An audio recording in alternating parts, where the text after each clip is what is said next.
My name is Philip Martin. I'm the co-owner of Philip Martin Gallery. I'm really excited that you are joining us today. I'm delighted to be speaking with Ericka Beckman. This is a conversation that I am just thrilled to bring this to you. And this is part of a group of conversations that we've been doing since the COVID crisis started, and it's been really exciting. If you go to our website, you can see conversations with other artists that we have done thus far. And of course, if you have any questions about anything that you see or any questions that you want to submit to the Q&A or to the chat, feel free to do so. So I'm delighted to be joined here by Ericka Beckman. Ericka, how are you doing today? Great. Good.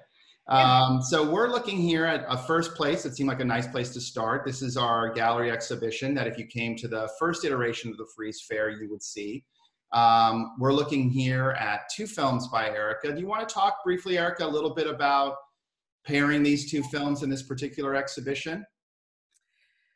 Yeah. First of all, they're outdoor films. Mm-hmm. Many cases, my work has always been generated inside a black box. You can see behind me, I'm still got a partition of a black box behind me.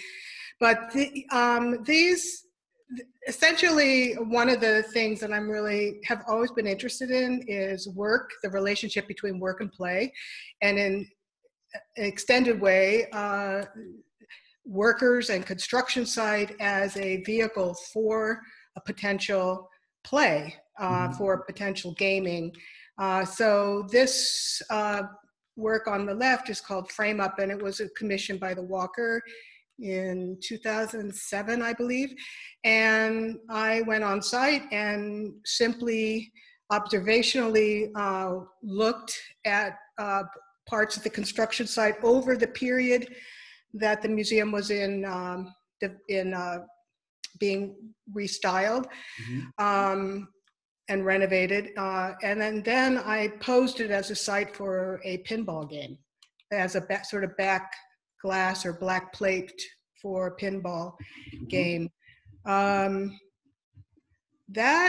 was really fun to be able to work very spontaneously and go with a hunch in terms of how things are going to work together, and take that hunch and that sort of idea that's generated inside of me to bring it to actually make something from that energy that I have. The other film, which is in the background there, which is a stadium piece, also came from the same period of time of working outside the studio and working with situations that I did not really have any control over, which is a very big difference, and relying again on my intuition and my energy to make the work. I always wanted to make a film that had that worked, that used a location of a stadium, primarily because of the difference between viewpoints of spectatorship. When you're high and above, at the top of the stadium, you are at the level where there's projection screens and advertising, and the blending of both the music from the game and the blending of the people around you, which is very dispersed and different, than being on the ground where you're actually involved in the sort of combat of the game itself, or the physical energy of the game. And so that difference in viewpoint was what kind of inspired me to work in a stadium. And because of my commuting life and spending so much time in Boston, I decided that I would use the arena at the Harvard Stadium as a location. And my first impulse in doing it was to see if mathematically, and as a kind of engineer project, if I could make the stadium move like a machine. And so I did so. And once I did, I said, this is something I want to take further. And so I went to my favorite architect in Italy, Luigi Nervi, because I loved his work all through my education. And I decided that I would film in the Florence Stadium, where there are these kind of telescoping spiral staircases where you can kind of lose perspective, but you're always sort of grounded by the spike, the Nazi spike, you know, wherever you are. And so the things just sort of fell together. And then at the last point, when I was turning this experiment into a film, I came across a photograph that was in the somewhere in the archives of the Harvard Stadium, where when it was inaugurated, they placed a Capitol, like a model of the U.S. Capitol in the field. And so I said, okay, that's how I'm going to finish this film. So I should say that, you know, obviously for anyone who's watching, I can provide links for you to watch anything that we're discussing. So just follow up with me and let me know. I wanted to start here with these two pieces because Ericka has really generously provided a little bit of a teaser for what she's working on. I will tell you ahead of time that obviously Zoom sound is not the greatest, but you know, I think it's definitely something we want to see. And I think in these two films that we're looking at here, you're seeing labor and capital, you're seeing systems, there's parallels between societal systems and systems in the artwork. And Ericka has made some really interesting points, I think, with regard to how she might have a sort of tableau in her work and then play off various ideas against that, and it evolves in this really really interesting and organic way. So Ericka, do you think now is a good moment to just sort of watch this clip that you've prepared for us of the new piece? Yeah, let's do it. Okay. So let me see here.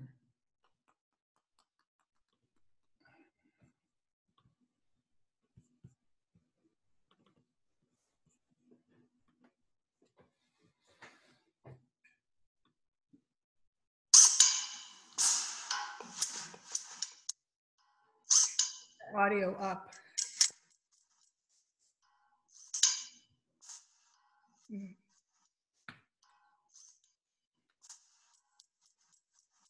So we don't have any audio. I'm sorry? We're not getting any audio. Oh, you're not?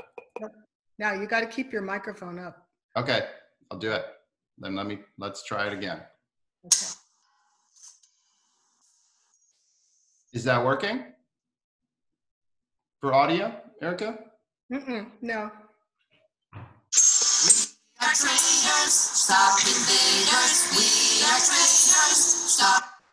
So you're saying that you're not hearing the audio at all? No.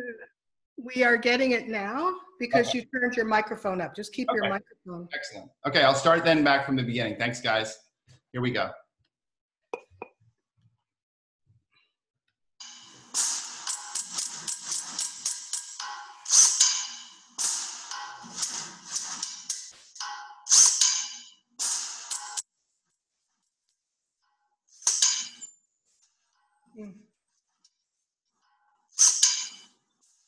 Cutting out. We are trainers, stop invaders. We are trainers, stop invaders. Bid the stock up, watch a shortfall. Bid the stock up, watch a shortfall.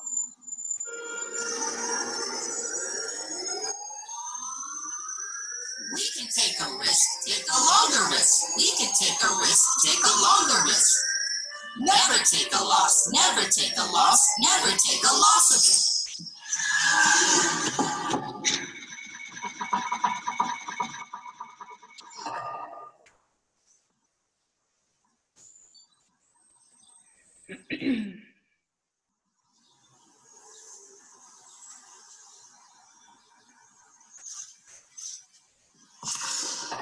Raise, my bid. Raise, my bid. Watch it watch it now, hitting the floor.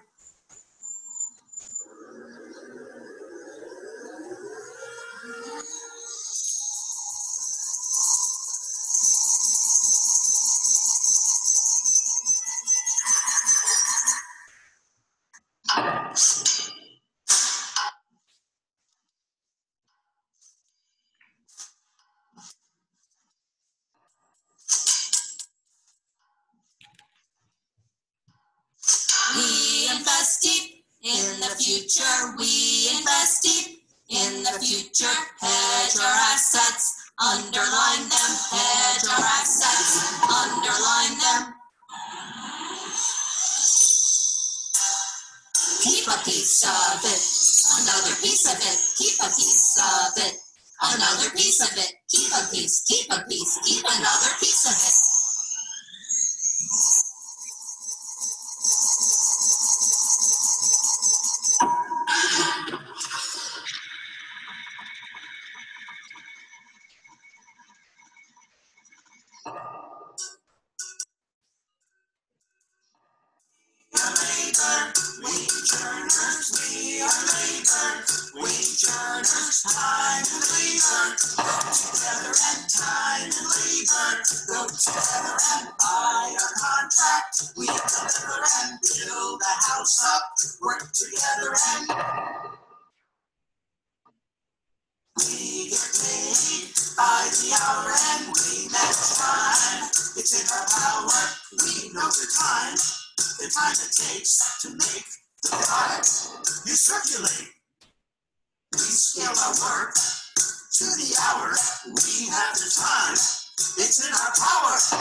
Wow, that is really exciting. Do you want to talk about some of the ideas in the piece? Sure. Well, I think, first of all, it's inspired by the origin of the Monopoly game, which is a story I came across maybe 3 years ago, which basically it was a board game that was played as Monopoly, developed by a woman named Maggie Phillips. And she created a flip over of the game board that played with different rules using the same parts of the game board, its structure itself, all the the names, the places on the game board. And she wanted to make this game to the flip over part of the game to have its own rule set, and the rule set was to teach people a different economic system based on an economist at the time named Henry George. And so when I discovered this game, I was also involved with a lot of things in my life that were lined up with this, in that I was in a battle with my tenants in my building in Manhattan to keep it from being demolished by a large real estate developer. And so the laws that were in place. You and your fellow tenants. Pardon? You and your fellow tenants were in the Yes, my fellow tenants and myself. There were 13 artists in the building who had been there since we were given protection rights by rent control to keep our studios and our live work spaces. And essentially, Bloomberg fast-tracked a demolition clause for Lower Manhattan to be redeveloped into more housing. And so the places like mine, which were extensive lofts, were being demolished under this fast-tracked demolition clause. So we fought it, and we lost our building. So then at the same time, I was also traveling to St. Louis to visit my aging mom. And having grown up and spent a lot of time in North St. Louis, which we all know about, I would visit my neighborhoods, and came across a portion of North St. Louis that was being demolished for NGA, for a government site. Also using the leverage of eminent domain to take homes of like Black folks who've lived in their houses for generations, to take their homes away from them and displace them. And so I filmed immediately from my car window as much of the demolition as I could on site. Right. And I decided that these things were all connected.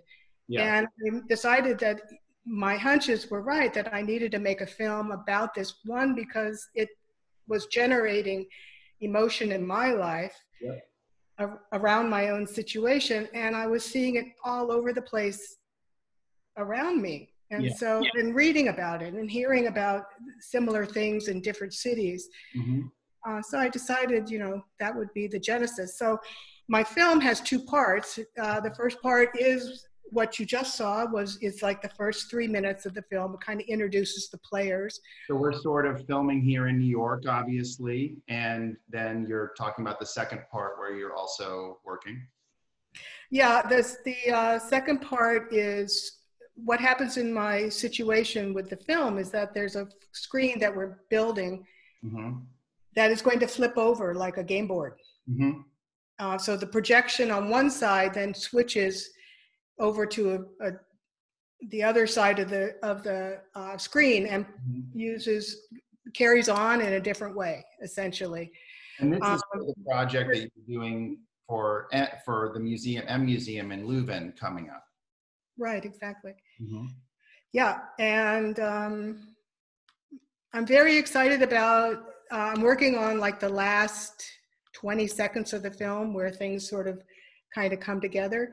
And basically because of the situation that we're all in, I've had to rely on animation and direct vocals for a good part of the second half of the film because I couldn't film any more production with people. And then it was a challenge to figure out how to solve the situation, because not the situation of my film, but the dilemma posed by the economy and the sort of like hot economy that we're in, or we were in, and how to disperse and create more rights in ownership for people and more control over labor and their time, and not necessarily their wage, but their time and their effort and their energy, and to recognize labor. So I had these elements in the film, and it was just a matter of kind of repositioning labor as a force to activate the second half of the film. So what I'm hoping I'm achieving, and it's yet to be seen, is that the second half is more direct to the audience. It speaks to them directly because you're not watching as much performance. You're not watching through characters on screen, but you're getting a sort of a direct challenge by the vocals and by the energy of the second half of the film to kind of promote rethinking, I hope, of some of these issues. So it's really exciting for me to actually have a kind of historic precedent in my work, like this game that was co-opted by a large company called Parker Brothers, and basically we don't have any remnant of it left at all, except maybe in a museum. So you have these, so it's interesting because as you're saying, you have parallels between game structure and how that is functioned in your work, and then labor and capital structure that you're connecting from the incredible experience that we're in the middle of at the moment. Yeah, like I said, I was trying to figure out what I mean, I'm an artist and I'm not an economist and I'm not a specialist in corporate law or anything. And so it was beyond me to come up with a solution to what I see as the problem. But it opened a space for me to think about labor and the energy that labor has control over. Yeah. Personal time and energy.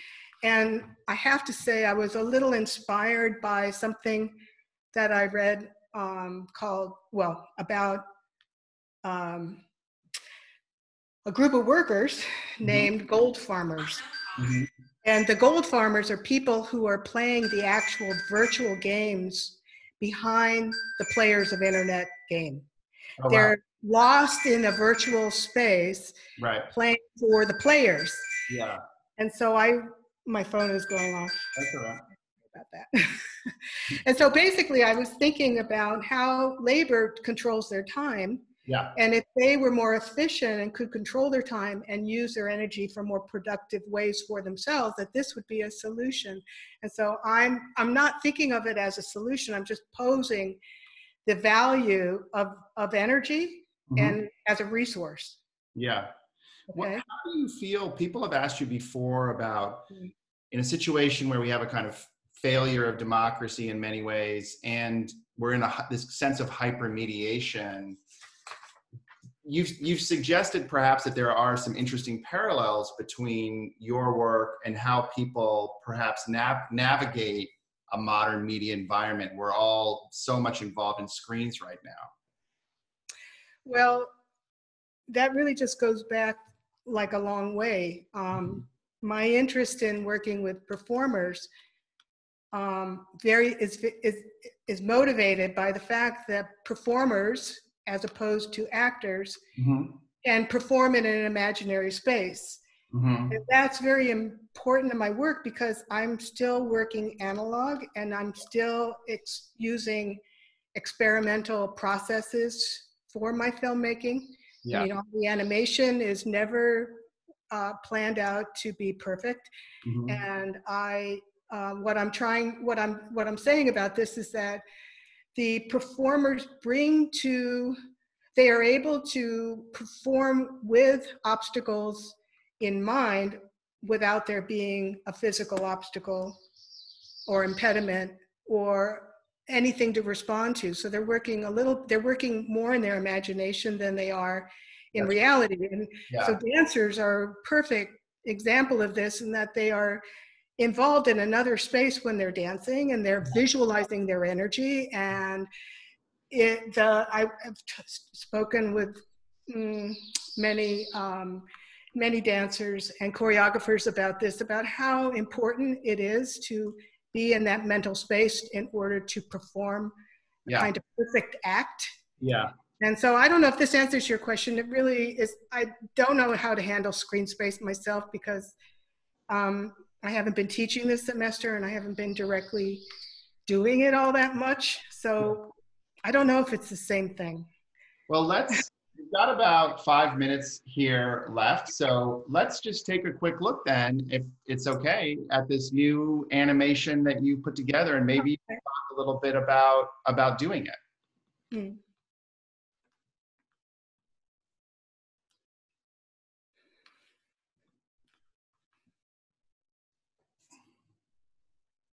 So what are we looking at here?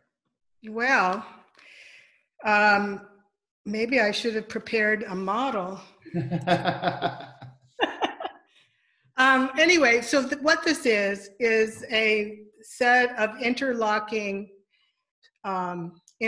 sticks that are spun on a rotational device. Incredible. And it's long exposure, multiple lights, and a blending. And so this is a figure in the last part of the film called TAPS, T-A-P-S. And what it is it's based on the tap on a valve where energy is flowed and controlled.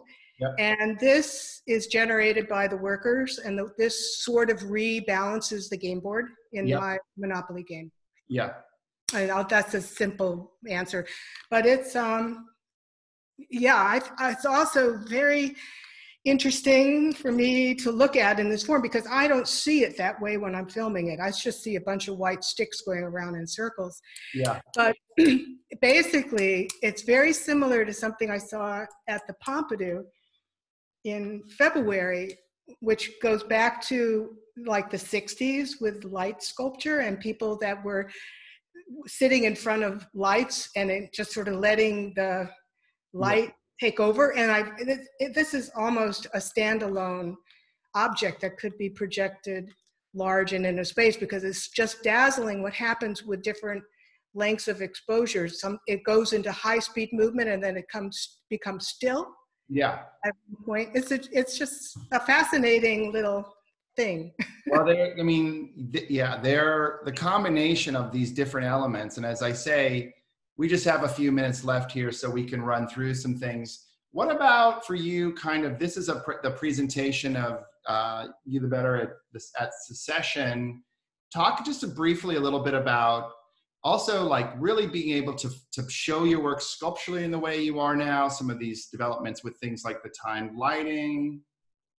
Okay, well, it's very simple. And I really, when I think about these films, because they're most of the time shot in a black space, I'm also thinking about what is not on screen. Mm-hmm. The screen is a capture, like a section of the space. Mm-hmm. Because these are game spaces, I'm also thinking about what is in the game space along with what you see as the action. Mm-hmm. So often I'm creating ideas in my notebooks that help me structure what goes on the screen based on what is happening around and what's happening in the field around what you see on the screen. Yeah. So none of the things in the past, I mean, a lot of these films have been reconstituted as, in the case of You the Better, as an installation. Yeah. But all of the ideas were generated at the time that I made the film, not something I have thought about in terms of re-editing the film and rethinking about the film. I mean, I'm just going back to show what you wanted to do. Yeah, I wanted to do a long time ago. Yeah, well, you've commented on, the background, and at least in terms of this, of using experimental media to create independent political voices. And it really feels like this is really coming together in the way some of these works are, that we're seeing them now. And even this piece, the addition sort of after Trump's election with elements like what we're seeing on the screen here has been really powerful. Is there anything else that you'd like to say to people before we kind of sign off? Anything we're missing there? I don't know. Not now. Well, this is of course your presentation of drawings, and drawings have had a huge part of your work. There's so much that we could talk about. I really appreciate your sharing with us what you've been doing, and really the generosity to show the piece. And as I say, for anyone who has any questions, obviously, I was figuring out how to show the clip that Ericka sort of generously provided for me, and I probably could have done it in a better way. So if you want to see it again, or if you have questions about other works or anything that we've talked about, of course, just feel free to be in touch anytime. And of course, we are talking with Carl Chang next week, so please join us for that. Ericka, do you have any other final thoughts before we kind of sign off? No, I just kind of wish everyone well, and look forward to being back together again. Yeah, well, that's been one of the things I think that has been really, about COVID, that has been really intense, and our thoughts really are going out for people. And of course, here in LA and in other places in the world, thinking about Black Lives Matter and what we expect from our government and our police forces and such has been really powerful. So it's very powerful, and it really is going back to the protests of the late 60s. It's a wonderful thing that young people are doing. I'm so excited to see that happen. Yeah. It's very, very, very positive. Yeah, I mean, that's another, we're just going to sign off, but I mean, politics has been in your work from the beginning. And as you were at Chicago in 1968, and you've seen, it's a really interesting moment, and it's inspiring to hear you say that you feel that there's a strong parallel there. That's very hopeful, I think. Okay. Great. Okay, well, we'll talk more with you later. And thanks, everybody. Talk to you later. Bye.